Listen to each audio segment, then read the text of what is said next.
Good morning, everyone, and thanks to all of you for joining Midwest Dairy Association today for this webinar. I'm Trish Scorpio, and I work with the Integrated Communications team here at Midwest Dairy. As you all may know, Midwest Dairy represents 8,000 dairy farm families to 38 million consumers across 10 Midwestern states.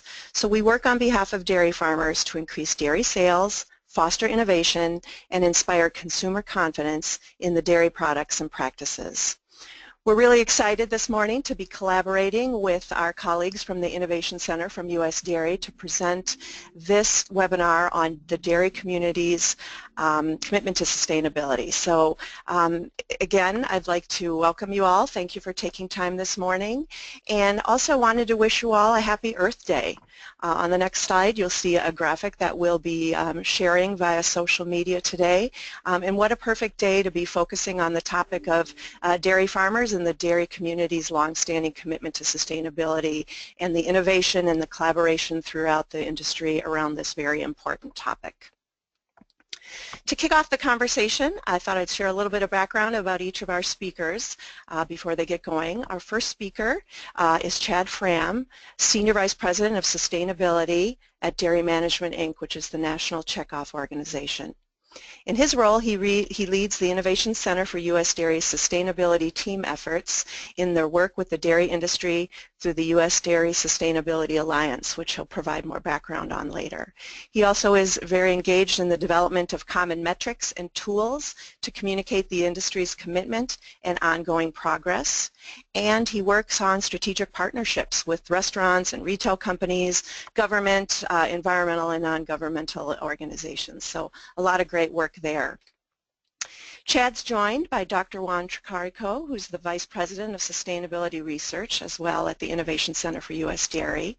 And in his role, he supervises a research team to drive trust in sales in dairy through really looking at improved sustainability science. Prior to that role, he served as director of the Cow of the Future project, which he'll talk about today, and he's developed a number of resources and tools that really help dairy farmers in the industry improve their on-farm production and their impact on the environment. So after Chad and Juan give their remarks, I'll close with some recommendations about how each of us can continue to not only stay on top of the latest success stories in the dairy community's sustainability journey, but I'll also talk through some tools and resources and some ideas about how all of us can continue to share the story and amplify it through our own communications channels. We'll hold some time at the end for your questions, and we look forward to that opportunity as well. So now I'll turn it over to Chad, who will kick off our discussion. Great, thank you, Trish, and thanks to everyone for joining in.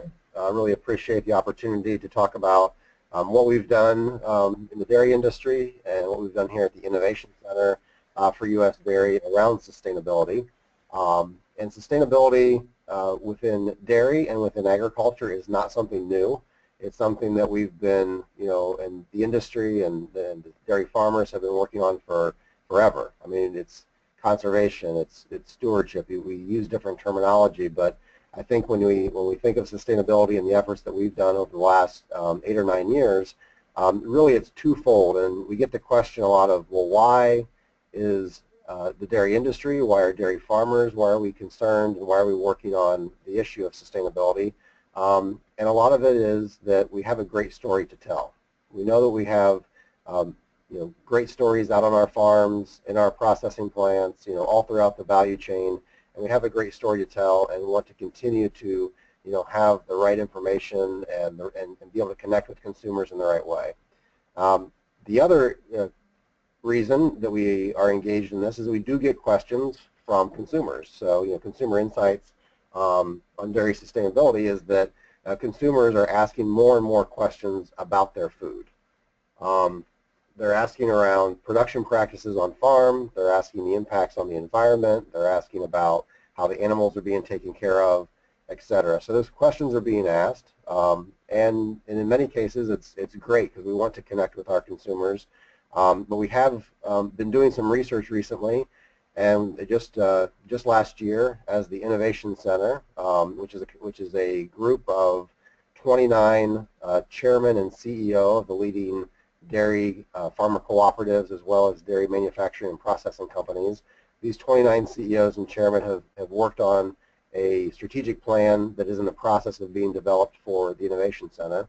Part of that development of the plan was to do some consumer research around trust, and trust in the food system and trust in dairy.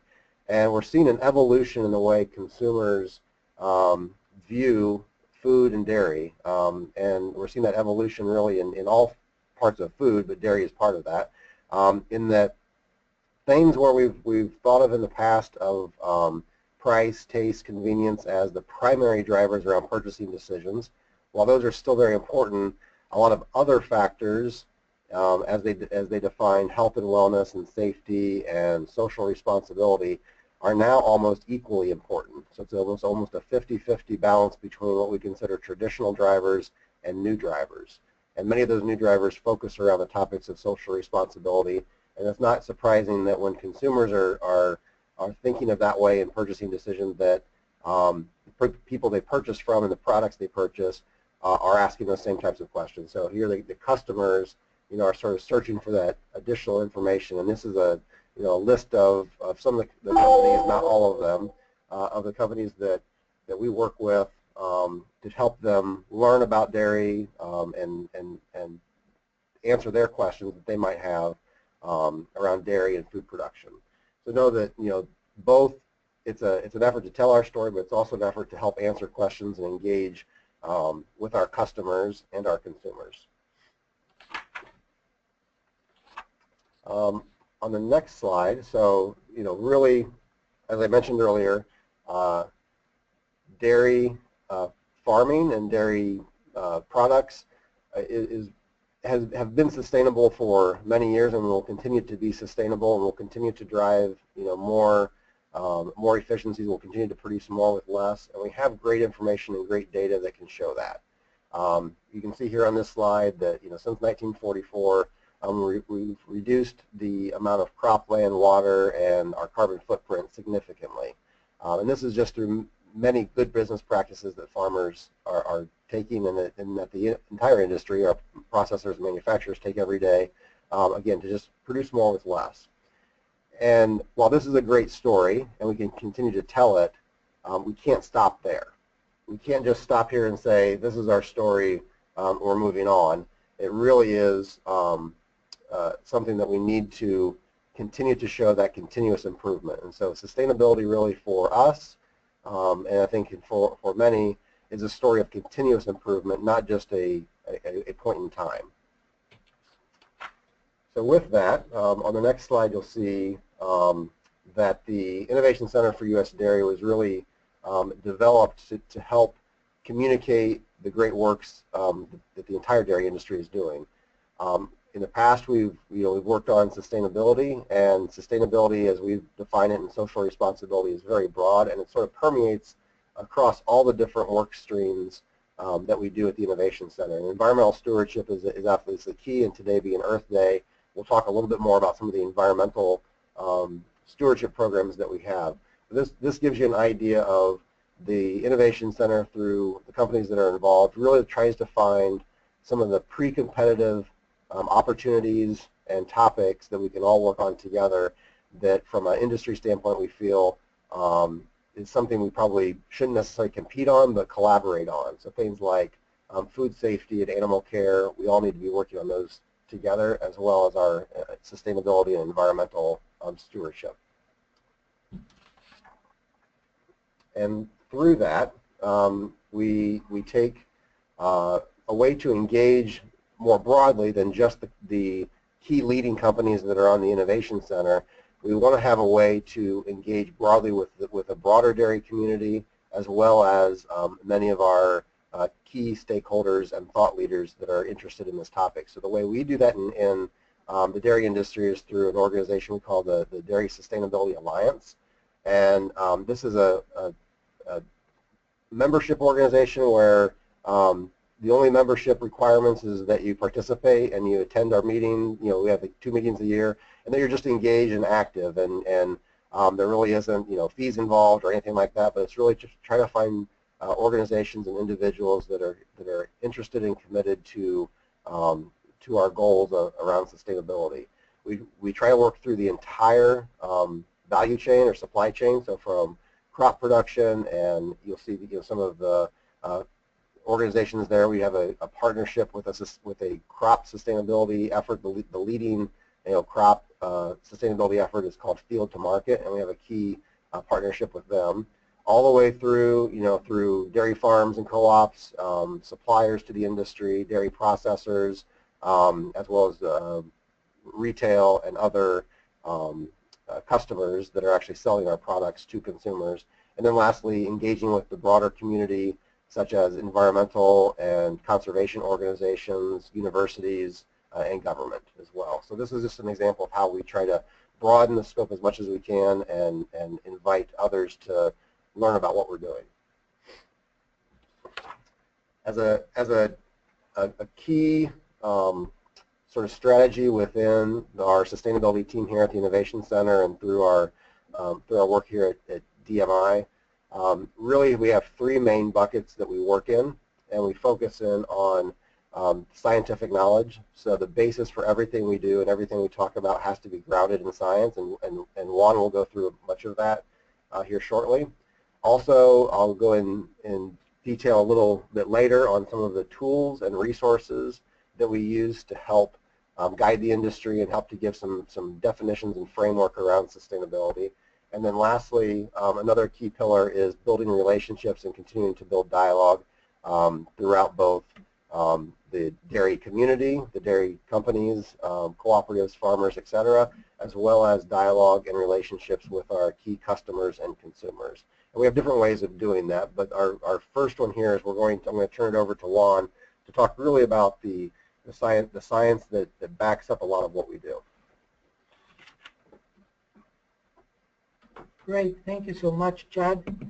And as Chad said, I will discuss the science, and I will begin by sharing with you some of the initial work that the Innovation Center engaged in as it relates to understanding the footprint and the environmental impacts that dairy as a whole has on an aggregate level for the United States.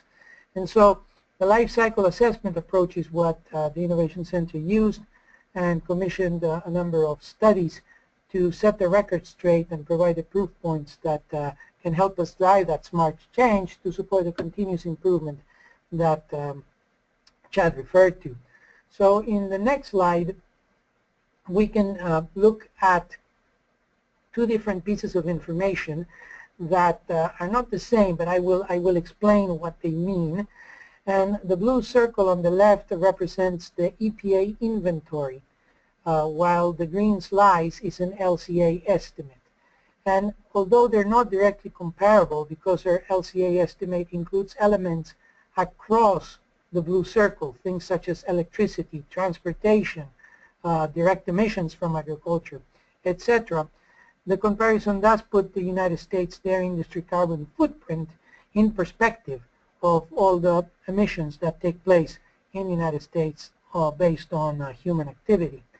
And the dairy's contribution to total U.S. man-made greenhouse gases in 2008 was only 2%. And you can also see on the right-hand side, on the green bar, that 2% breaks down across the various dairy products on which we have commissioned LCA studies. So we do have a study on fluid milk, one on cheese and whey, and one on yogurt that we've shared with the industry in this last few years. In the next slide, we shift gears towards the water use, which is another one of the topics relative to environmental impact that has been gathering a lot of attention. Obviously, some of that has been directly related to the droughts that have occurred in the last few years, initially in the southeast, the Texas Panhandle, and now in the last couple of years, California being kind of the epicenter for drought. And in the comprehensive life cycle assessment that was commissioned by the Innovation Center for U.S. Dairy, one of the key findings was that, in fact, dairy uses approximately 5% of U.S. water withdrawal. So let me explain that in a little bit of detail. Farmers do have the opportunity or the control over water that they withdraw from reservoirs. They could be surface water or groundwater reservoirs. And so water that is used, for example, to grow crops that comes from rainfall, from natural rainfall, is not something that is usually taken into account in these assessments, mainly because that water is obviously completely outside of our control and outside of the control of the farmers. But this way, what we do is we look at water withdrawal, which is usually water that scientists refer to as water in competition. So these are reservoirs of water that could be used for a variety of purposes. In the case of dairy farming, you can see that that 5% is not evenly distributed at all, and that the great majority of that is used, in fact, for growing crops in the form of irrigation, while a very small amount is actually used on farm for either total water consumption by the animals themselves, or washing or cooling of milk, those types of activities. In addition, I do have to make the comment here with this slide that in dairy farms there's quite a substantial amount of water recycling that takes place. So water that is used for irrigation many times has already been through the barn and has been made accessible first for the cows to drink. Then it may have been used for cleaning purposes or cooling water, cooling milk. Things that it can be used for, and then eventually used for irrigation. So in fact, there are some numbers out there that on average dairy farms recycle water about 5 or 6 times before that water is actually discarded. So that's an element that it's not caught or not described in life cycle assessment, but it's an element that is important for our customers and consumers to understand that we are stewards of water. In the next slide, we jump focus to land occupation, and the basic finding here is that dairy land occupation represents 3.7% of total U.S. farmland, and the USDA defines U.S. farmland as cropland, pasture land, buildings, structures, anything that is within the boundary of a farm, but not necessarily all the surfaces that are used for growing crops, but rather it includes absolutely everything. So you can even have, pieces of land here under U.S. farmland that are also, forest or fallow fields that are not currently being used. Now, when the comparison is done against total U.S. cropland, and that, according to the USDA, includes land that is under, is being cropped with row crops or other types of specialty crops, but it also includes some uncultivated land, for example, land where hay is being produced from native grasses. So in that instance, what we find is that dairy land occupation is 8.4% of total U.S. cropland. So in this slide, what we're looking at is a small infographic that shows that there are 922 million acres of total farmland in the United States. 406 of those are cropland, can classified as cropland, and 34.1 million acres of that land is required or needed to grow the crops for dairy cows. An additional piece of information I want to share with you that's not on the slide is that according to USDA records from Census of Agriculture, dairy farmers control approximately 12 million acres of that 34 million acres that are needed for growing crops for dairy cows. And so the remainder is land that basically is under the control of growers, of farmers that grow crops that end up in dairy feed. Now, interestingly, if you look at this slide, you can see that out of the 8.4% of U.S. cropland that's required to feed our current national dairy herd in the United States, the industry produces milk and dairy products that make substantial contributions to the average U.S. dairy diet. And some of these contributions are actually fairly important in the case of some of the nutrients that are what they're referred to as risk nutrients, or nutrients that are critical for U.S. citizens to consume, things such as vitamin D and calcium, you know, the top two over there, and then even phosphorus as well. So you see a substantial contribution to some of these critical nutrients from using about only 8.4% of U.S. cropland. One final finding that I want to share with you on the next slide about life cycle assessment work is that, in fact, management practices matter. And so the basis for the differences between a farm that is doing really good on environmental outcomes and one that maybe needs additional improvement is not based on size, it's not based on the region where that farm operates or the age of the farm, but rather it's based on the actual management practices that are in place. So many times when we have conversations or there are groups that ask questions relative to the practices, such as, let's say, for example, you know, grazing cattle versus feeding cattle in confined feeding operations, there is no clear-cut answer to those types of system comparisons like that, because both of those farms have opportunities to be good stewards of the land, of the water, of the air, by implementing practices that are applicable to their farming system, that make the best use of their resources and reduces their impact to those natural resources. So that's very encouraging, because it means that all actors in the dairy industry have an opportunity to improve and contribute to this continuous improvement effort that Chad referred to earlier in the presentation.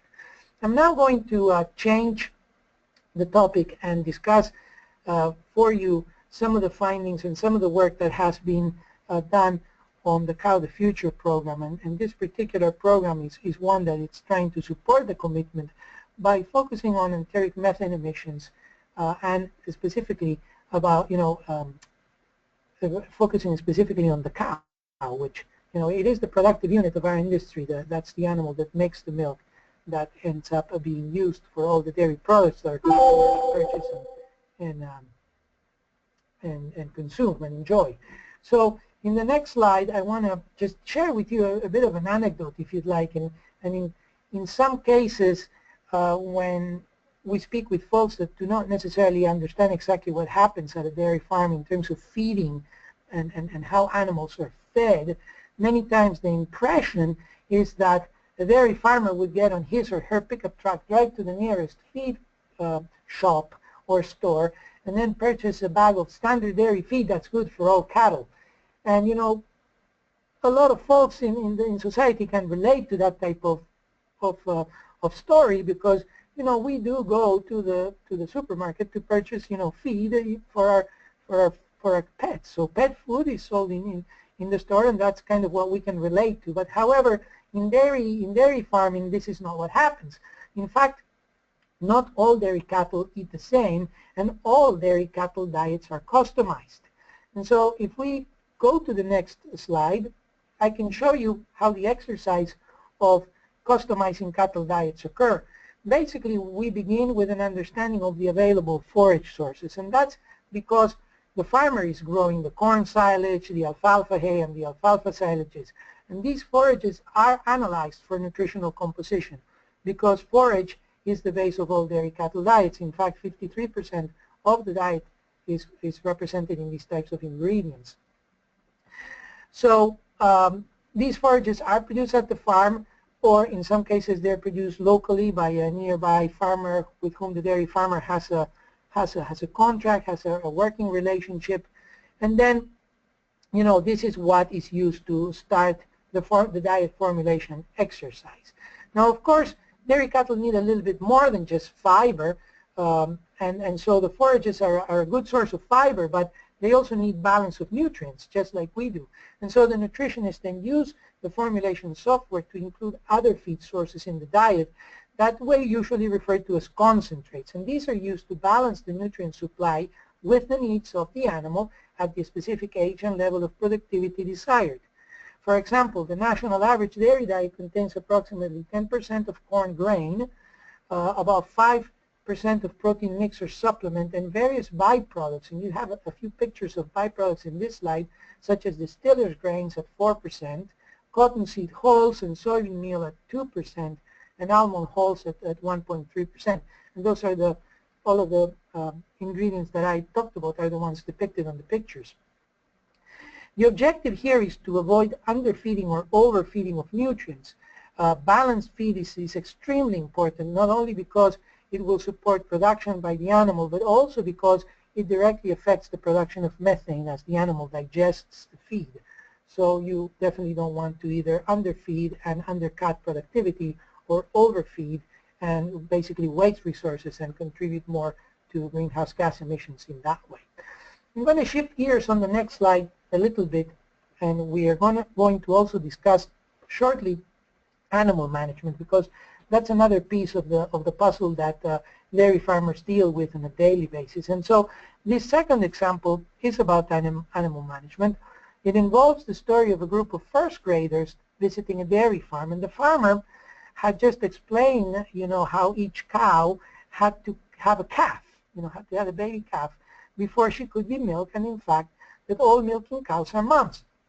And so one little girl raised her hand and asked the farmer, but where is her husband? And so that's where the answer in the next slide is not so simple. It actually requires some basic understanding of dairy cow breeding programs. Dairy cows are not simply allowed to just mate with the best looking bull in the neighborhood, but in fact farmers working together with veterinarians and breeding specialists do make breeding decisions that are based on the specific selection objectives that they have for their herd. So the bulls are chosen very carefully, and what they do is they try to enhance the characteristics of the cows that they possess to a greater extent of those characteristics that are desirable, and then try to remove the characteristics that are not so desirable. So for example, if a cow tends to maybe be more susceptible to a kind of disease, but she can be mated to a bull that provides better protection for that kind of health situation, then that's the type of decision that a farmer is going to have to do, again, on a daily basis, because these cows need to be mated on a continuous basis, of course, right? And so that's basically what happens, and that's why you are not going to see bulls running around a dairy farm and chasing cows on a regular basis. Now, in order to bring some resources to all of these issues, the Cow of the Future program put together a resource that's a report called the Considerations and Resources on Feed and Animal Management. And what we have here is a book that is pretty comprehensive. It addresses both feed management and animal management on 2 sections with 3 chapters each. And in each one of those chapters, there's a variety of topics that are discussed. There are, in fact, a total of 34 topics discussed in this report. Each of those topics is discussed with a short narrative, and that explains the importance. But then that one is followed by a couple of tables. One table provides considerations, which is basically guidance. What are the kinds of questions that farmers and their professionals that help them make decisions go through when they're deciding how to operate the dairy farm and what practices to use for managing feed or for management animals? And then a list of resources that can be used to dig more deeply on those kinds of questions and try to find the answers that are more applicable to their individual farms. None of these is prescriptive. We're not telling farmers they need to graze their cattle or feed them in a confined situation. We're basically telling them that here is the information that's most up to date, that's available for you to make a decision, an informed decision. And so that's basically what this is, the intention of this type of resource. I do have to recognize a variety of individuals that help develop this particular resource. More than 40 dairy professionals working in industry and academia contributed in various different forms to these research, and we're very thankful to them, because without their effort, none of these would be available today for the industry. So as an example, what we're doing is empowering dairy nutritionists and farmers with science so that they can explore improvement opportunities that are applicable to their own specific conditions. So this is definitely useful to farmers and also to professionals working in the industry, but also it's a useful tool for other types of conversations as well. For example, it has been used very effectively as training material in universities, colleges, but also by co-ops, dairy co-ops that want to do some training on farm to their co-op members have used this resource in the past. And I've used it, myself personally, to have conversations with customers where they have specific questions about specific practices. For example, let's say byproduct feeding in dairy cattle, and then to explain to those customers that in fact byproducts cannot be fed indistinctively or across the board, but they have to be fed following certain considerations, and that in fact there are resources that can be used to make the best decision depending on what's available in the region in terms of byproducts and the type of ration that the farmer has.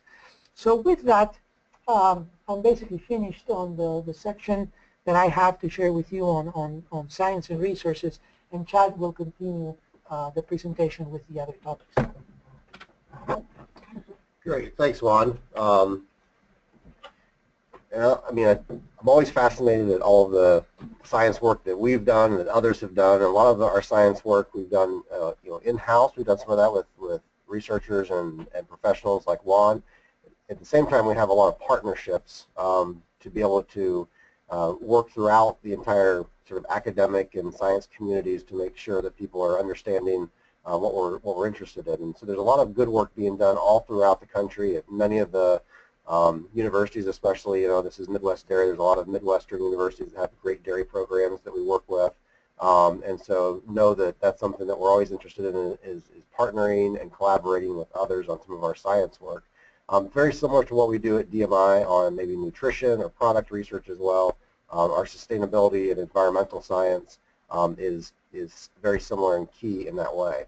But as we know with some of our other scientific work and fact-finding that we've done over the years, that only goes so far in building consumer trust and being able to convince our customers around what it is we're talking about. We have to also include proper definitions and maybe even at times a little emotion and relevancy to them as they want to hear about the story. So the one way where we try to provide some definition and help to bring a very diverse industry into a unified voice is through a product or a tool resource that we have called the Stewardship and Sustainability Guide for U.S. Dairy. And this is really an effort through our Sustainability Alliance, through our the Innovation Center's operating committees, and reaching out to the broad industry to try and help define what it is we mean when we talk about sustainability. And so if we go to the next slide, it helps to sort of talk about this single approach from grass to glass.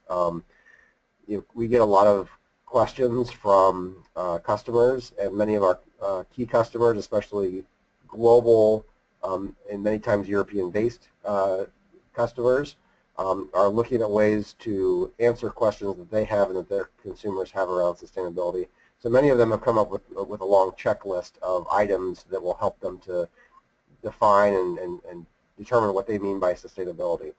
Unfortunately, if all of our customers came up with their own checklist and standards, it would be very difficult for farmers and for anyone else in the supply chain as it makes its way from the customers all the way, through the supply chain to our processors and farmers. It'd be very difficult for people to fill out the multitude of surveys and questionnaires. So one of the purposes and one of the goals here is really to have a credible and transparent and industry-led effort that can continue to show and demonstrate that progress that we talked about earlier. Know that we are continuing to make improvements and have a continuous improvement as a goal, but ways to demonstrate that progress that we're making. And really a goal is to have sort of one approach that we can all get behind and understand this is a good way to talk about sustainability. So one example I'll give is in the greenhouse gases.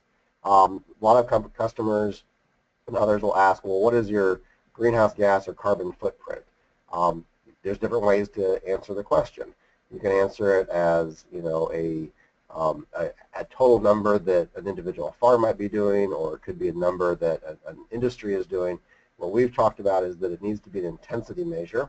It needs to be, you know, units. In this case, we can say pounds or grams of carbon equivalent per unit of milk. So per gallon, per kilogram, whatever unit you want to use, but per unit of milk. The intensity is an important measure there because that's where we're actually going to see improvement and to be able to understand where we can make the best improvement. So it's just by putting an aggregate number out there of it emits X, you know, a certain number of grams or pounds of carbon, it's really not going to help us make those improvements globally on the issue of carbon or greenhouse gas emissions. So that's an example of we've worked through it and said, you know, from a dairy industry, talking about carbon on an intensity basis and not just an aggregate amount is very important. So that's just one thing that we've done. If we look at the next slide, here are some of the other indicators, and I've talked in a little more in detail on the GHG greenhouse gas emissions. We've in the past went through many for on-farm, for feed production, on-farm, dairy farm production, and also processors and manufacturers. We're in the process now of working through some new indicators that we want to tell the story, but at the same time we're getting questions on, and those are in the areas of water and soil health, feed management, as well as sort of resource recovery opportunities. So this is, you know, more if you are interested in more information on the Stewardship and Sustainability Guide, by all means reach out to Trish, reach out to myself, and we can help you learn more about this and how maybe you could use it in your company as well. Another opportunity I wanted to share with everybody is, you know, as we looked at, and Juan talked about the life cycle assessment, we understand, you know, some of the impacts that we have in creating and in producing dairy products. Juan talked in detail about the Cow of the Future program that looks at the cow itself and what we can do there. One of the other aspects of our footprint and of our impact on both the environment and communities in general is the manure management and the manure that it takes to grow, you know, to have dairy products and have, you know, cows out on farms. And one thing that we're doing is trying to work together. Many of the 12 of the leading dairy cooperatives, as well as DMI and National Milk Producers Federation, came together to create a company called Nutrient, LLC. Nutrient is really looking at those groundbreaking you know, technologies and product advancements that can help manure management, especially on dairy farms, move to another level. You know, things such as environmental asset trading, perhaps looking at regulatory or legislative and risk management issues that can be worked on, as well as education and outreach. So again, if there's a question that folks may have on ways that the industry is engaging around finding new technologies to work on manure management, this could be, you know, could be in the form of technologies that can help separate out the nitrogen and phosphorus from manure and be able to be applied at different times. You know, and some technology in the past people have used, like anaerobic digesters or other types of separation technologies. All of those things are included in there. As simple as solid liquid separation of the manure all the way through to very advanced types of systems. So there is work being done and leadership being done in this area. And again, if there's more interest in this topic area, feel free to reach out and we can put you in touch with people that can talk with you in more detail. On the next slide, we walked. So those you know, both those slides on the guide, on Nutrient, on some of the tools and resources that we provide, build off of the science that we have. And then the other sort of way we like to talk about the sustainability efforts that we've done is through communicating and finding great stories to talk about with our dairy community, as well as the broader customers and consumers. And one way we do that is through the U.S. Dairy Sustainability Awards program. In our 5th year, we've had some great winners out of the Midwest, and Trish has actually been a great champion in finding some applications for us. We have different categories as far as dairy farm, dairy processors, resource stewardship, management, and community involvement and community activities. So there's 4 main categories.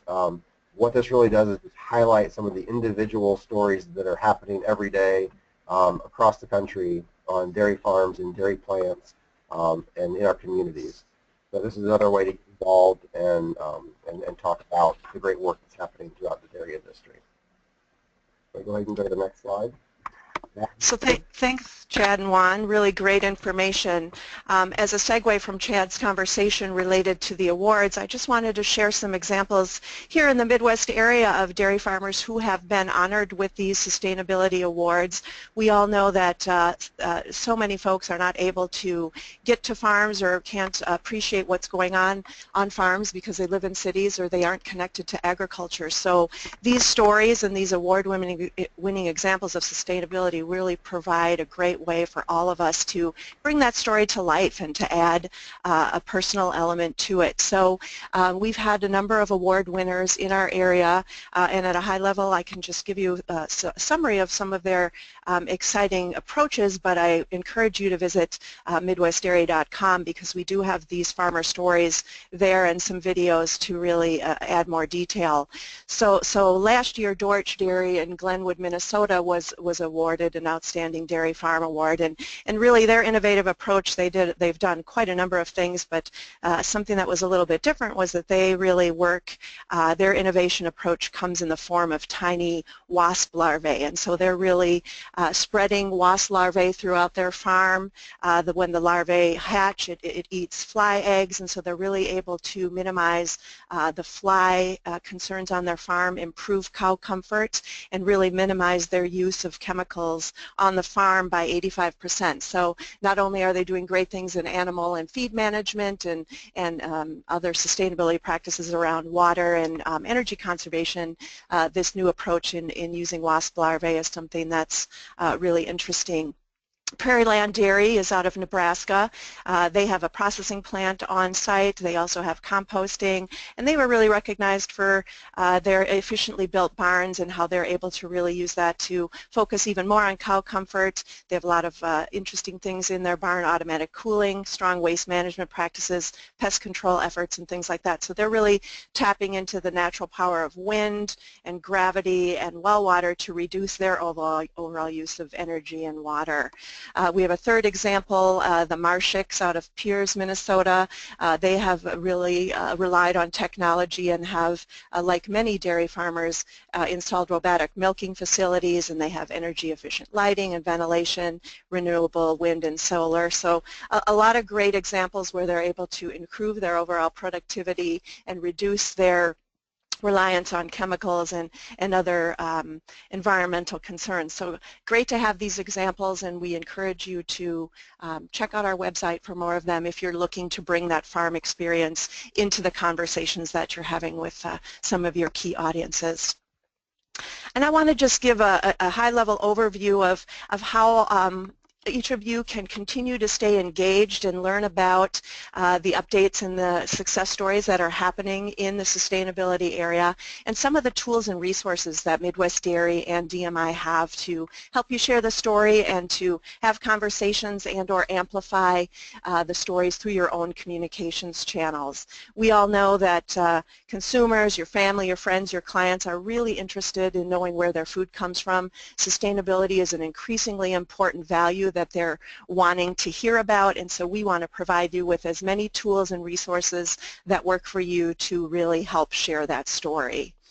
So the first way, and I've referred to this already, is really engaging in our websites. And on the next slide here you can see both midwestdairy.com and dairygood.com. So the Midwest Dairy site and the DMI site have a full selection of resources that you can look at: farmer stories, videos, FAQs about on-farm practices. We have a lot of blogs written from the dairy farmer perspective. So again, if you're looking to bring that farm story to life in your communications or in your conversations, both of these resources are very helpful. And on the Midwest Dairy site, you would find it under the Farm Life tab, and the Dairy Goods site, it's woven in throughout the entire site.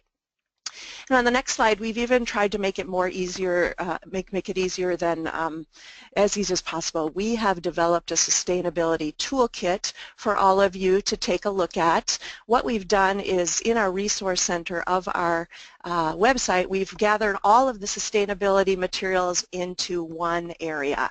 So if you click on the sustainability toolkit area, which you see there on the left, you can find some talking points and a PowerPoint presentation that you could borrow slides from.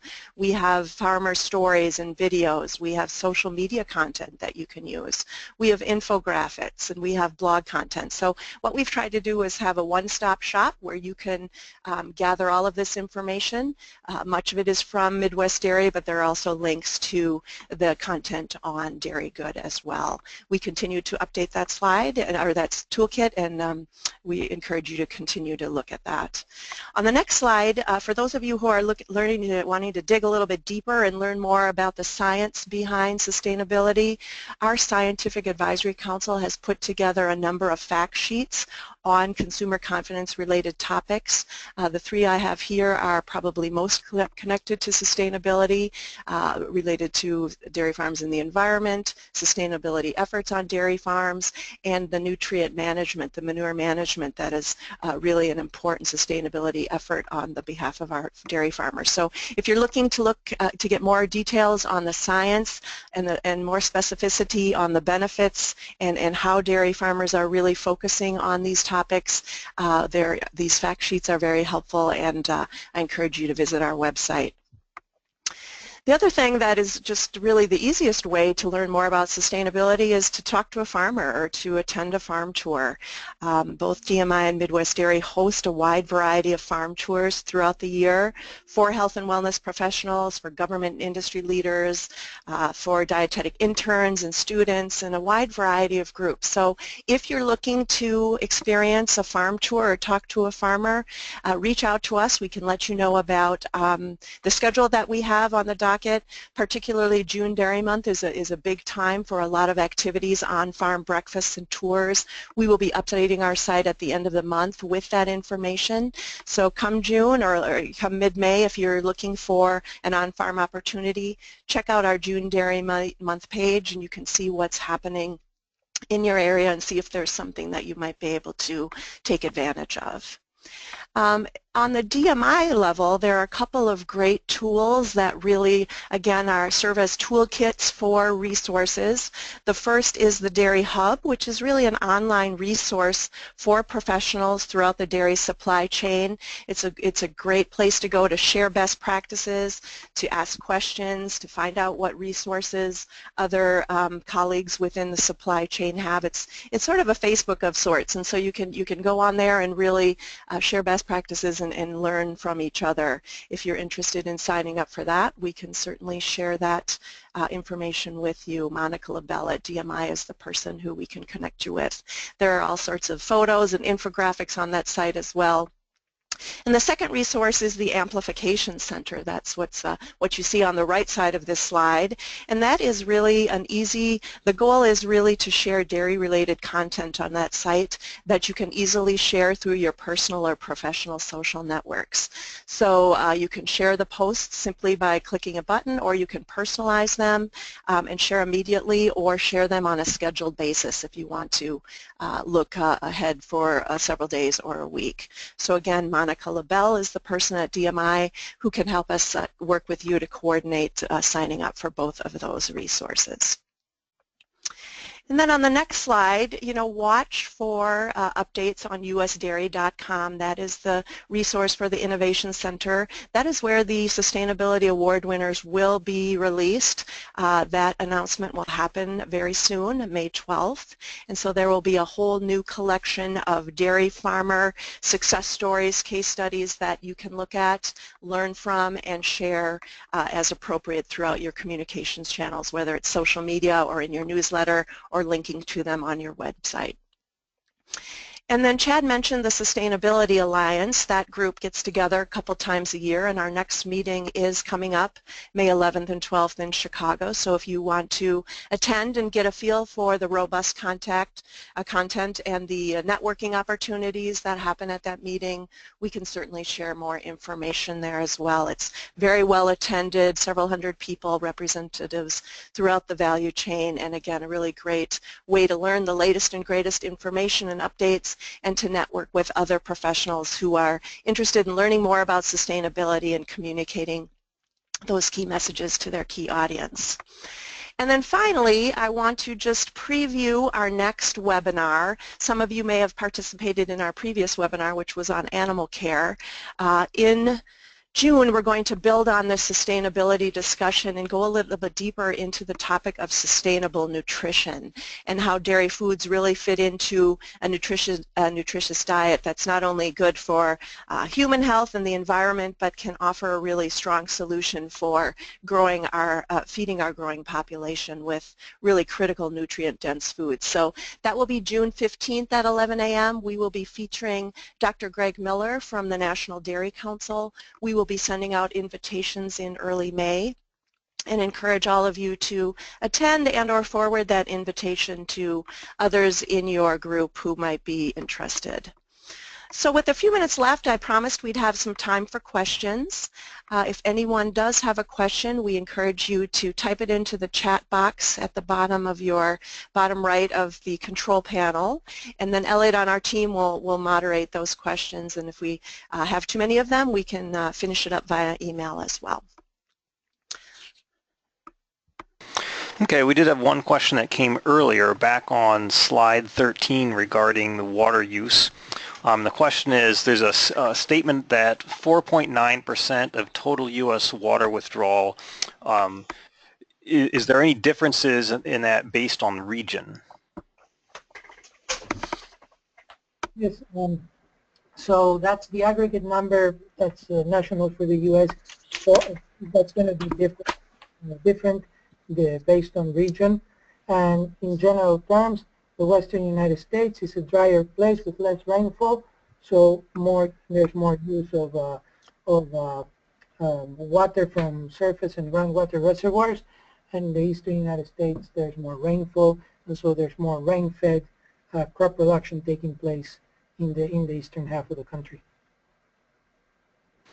Okay, and then another question for Juan. Can you provide a brief overview of the Farm Smart or the Plant Smart programs? Yes, we can provide a brief overview of the SMART programs. So the Farm Smart program is a program whereby we've taken information from the life cycle assessment, and we've created a reduced model that allows us to ask farmers a shorter number of questions than what was asked in the life cycle assessment, and with those answers we can actually provide an estimate of their environmental impact in the terms of greenhouse gases, energy use, and right now what else do we have? We don't have it. Those are the two that we have right now in our current version of Farm Smart. This is something that any farmer could actually, do by themselves if they're curious about their own footprint. But it's likely going to be more useful at an aggregated level, and so at the moment we are having discussions to figure out the best way to distribute this program. Some co-ops have started testing it out. They've been testing it out for a while. We've been collecting some input and feedback from them, but we're in the transition period right now in terms of our distribution model. The point of the matter is that we do want to empower through FarmSmart the co-ops and the milk marketing organizations, basically. Sometimes that will be a co-op, sometimes it may even be an individual farmer that's, completely vertically integrated and actually, makes milk or dairy product sales in a localized region of the country. What we want to do is we want to empower them, provide them, give them the opportunity for them to be able to communicate their environmental impact with their customers.